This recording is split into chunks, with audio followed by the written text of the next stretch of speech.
Thank you, Joint Chairs, for the opportunity. Kiambu County is made up of 12 constituencies, and all of them are heavily populated. Vika has a population of 284,700. Let me round it off to three figures. Juja has a population of 300,000.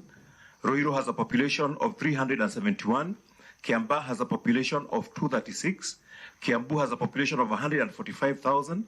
Githongori has a population of 165,000. Gatondo has a population of 122,000. Gatondo North has a population of 109,000. Kikuyu has a population of 187.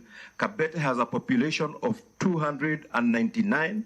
Rimuru has a population of 159,000. And Rari has a population of 135,000.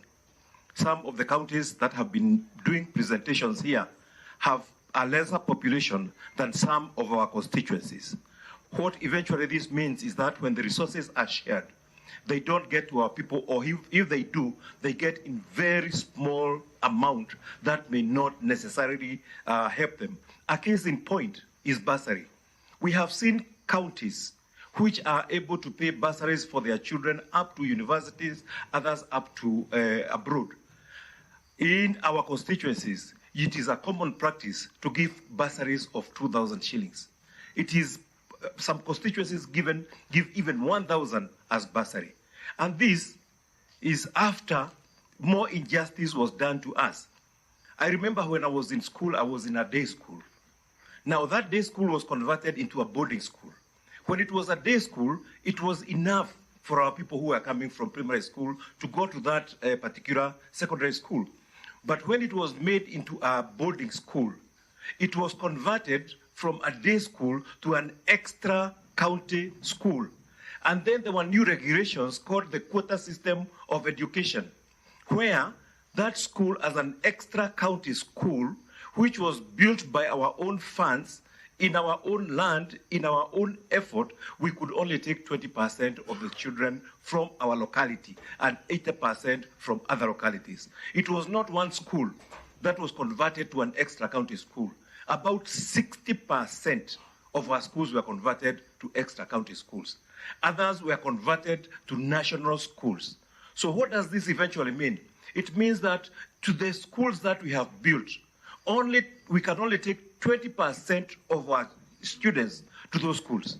Then comes bursary, because now, with the delocalization also coming, our children are being posted to Kisumu, they are being anywhere in the country. Yet, we do not have money to pay for them. Now they come for bursary, and I give them 1,000 or 3,000 shillings. They cannot afford to get a quality education from the funds that we have. And then we are all going around saying people from Kiambu, the youth are just drinking. They have no alternative but to drink, because they are watching children from other areas come to their constituency, get a good quality education, then they go out there and get good jobs, and they remain without work. They are frustrated. And that is why we are saying we have to correct this injustice. We have to get an equitable share of the national cake. We contribute as Kiambu County, we are number 5 in what we contribute to the GDP. But what we get is it cannot be equated to what we give to the national coffers. And when we are asking for this, we are asking so that when we get new constituencies, because we are asking for 7 more constituencies. 1 in Thika, 1 in Juja, 2 in Roiro, 1 in Kiamba, 1 in Kabete, 1 in Kikuyu, and another one to be shared between Kikuyu and Rimuru. We are asking for 7 constituencies. This way, our population will be distributed in a more fair way, and we will be able to our people will be able to benefit.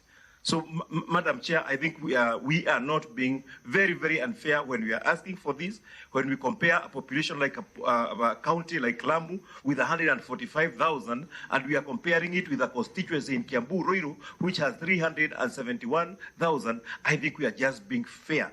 when we ask this for our constituents. Thank you, Honorable Jude Jomo. Is there anybody with a question? No, there is a third one, very small one.